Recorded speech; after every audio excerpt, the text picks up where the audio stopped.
Who's the best pilot you ever saw? Well, stick with us on FlyWire while we explore what goes into making the best pilots, at least what my nickel is. And, oh yeah, I'm going to throw in a little bit of aeronautical decision making on top of that.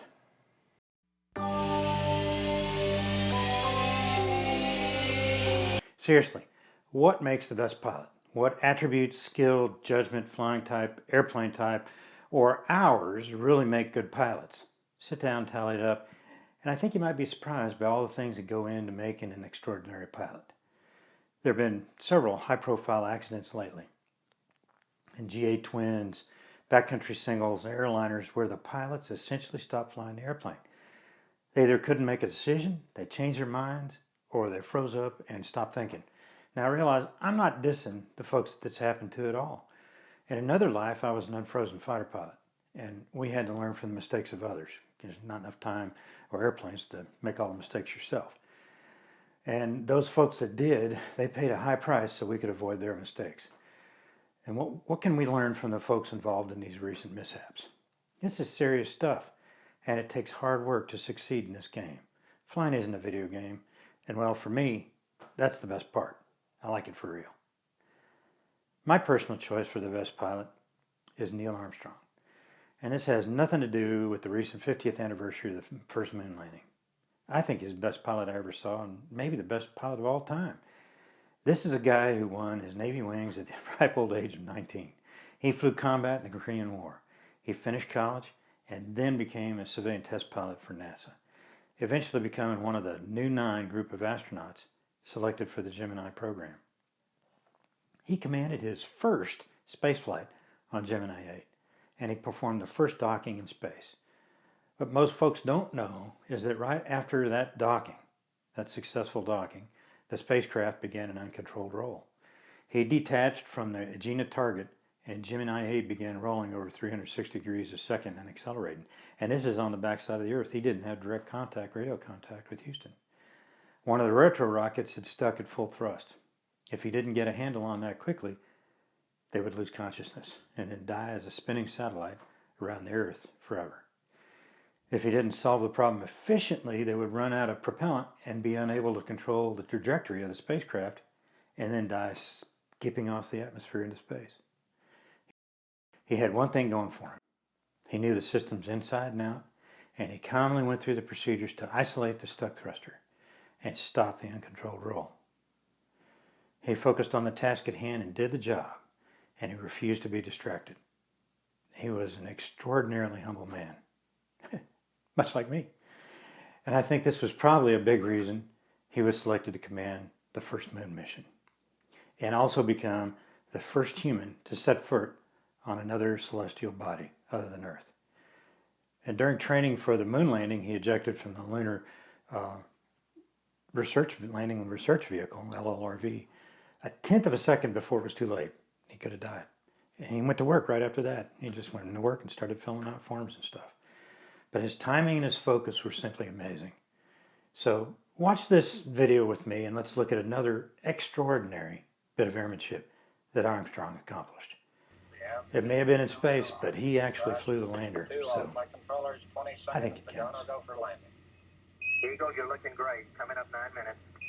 So what we're going to see is a segment of the actual landing experience, the landing sequence.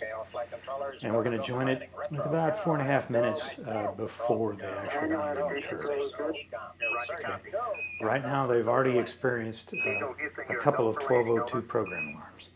And this is an alert that they had not practiced during their landing simulations.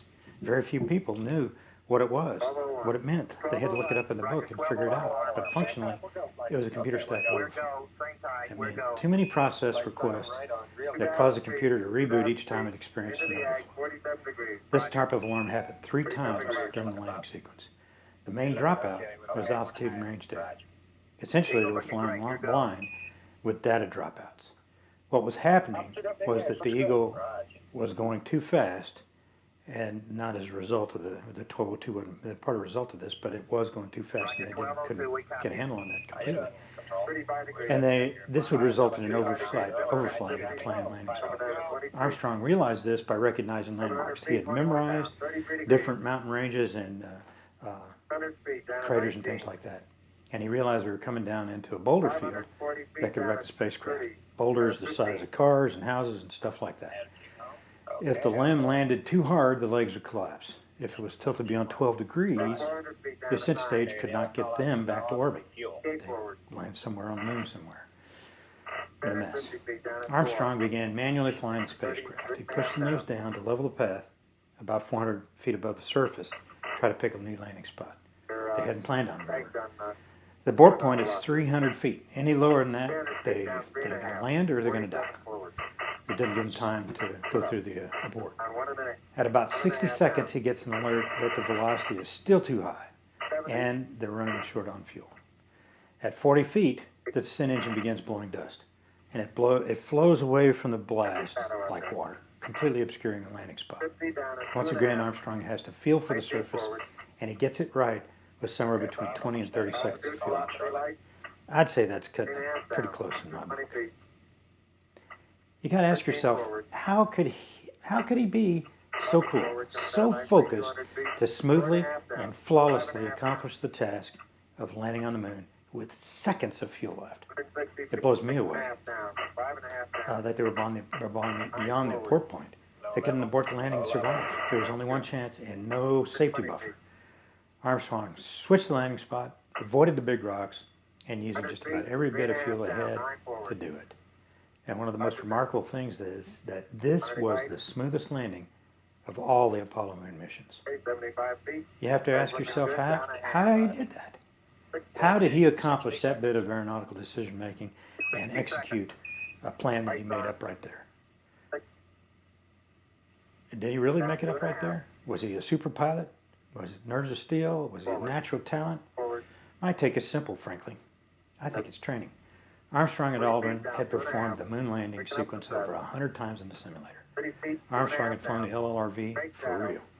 And in the end, what happened to them, they had not trained for, but their training and systems knowledge gave them the tools they needed to sort the problem and do the right thing when their lives depended on it. If you look closely, it took both of them to work through the issues and successfully land.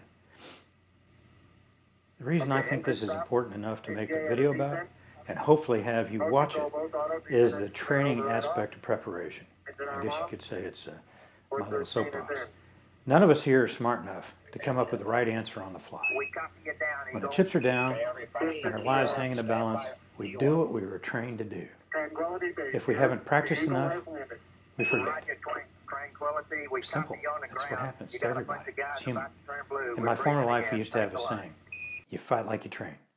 And even further back, the saying was, the more you sweat in peace, the less you bleed in war.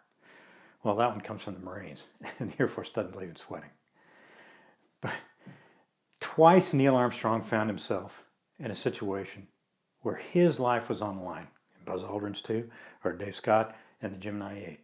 Not to mention the future of the entire U.S. space program. He pulled it out. He did that because, frankly, he was good. He was better than good. He was the best pilot I ever saw, and his training and his knowledge prepared him to make the right call when needed, and then execute with intense focus on what was important, even when it wasn't something he had prepared for. He didn't think about all this during that few seconds he had to do it. He'd already built all the tools in his training. How can the rest of us mere mortals learn from Armstrong? Well, I think we can all embrace the training aspect of that, and practice does make us better pilots. We can learn from others. I think we should learn from others. It doesn't make us weak pilots. It makes us better pilots. Experience, training, systems knowledge, practice, practice, practice. Those are the things that make us better pilots. Another fighter pilot saying is, speed is life. What that meant was that you had to keep your speed up, at least at corner velocity when you're in the combat area. Speed allows you to turn, and if you have the energy to turn, you can stay alive. It's that simple. And there's a big discussion on the internet boards right now on Facebook about emphasizing speed, higher speeds, as a way to avoid stalls. Not practicing the stall and understanding where that is, but using speed as a substitute. And in this case, speed is not life. It becomes a crutch. My nickel on the grass is that you find a group of fellow pilots to do some of that hangar talk. You know, that old-fashioned stuff that folks used to do, and learn from each other. Learn from others and their mistakes. Study your airplane. Practice your maneuvers. Think about your plan for different things, for different situations. Know the low speed and the stall regime. Know how to handle the airplane above yellow line. It isn't the same at VA. And most of all, enjoy the journey. Flying isn't about going from one place to another. We all do that at some point, but that's not flying. Flying is about the joy of freedom and pushing yourself in a complex environment. You boil it down, that's what I think it's all about. You mitigate the risk by filling your clue bag. Good aeronautical decision making is all about having a clue bag big enough to make the right call and focus on accomplishing the task in front of you when the stuff hits the fan, just like Neil did on Apollo 11. So how can you make yourself the best pilot we ever saw? Well, you might be a natural, but I need practice.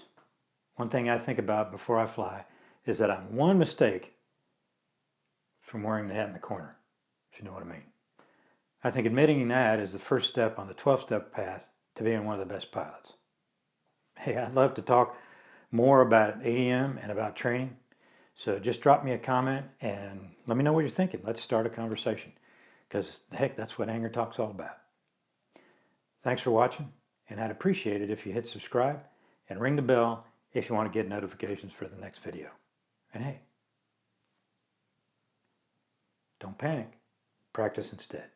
Y'all be careful out there, and we'll see you next time on FlyWire.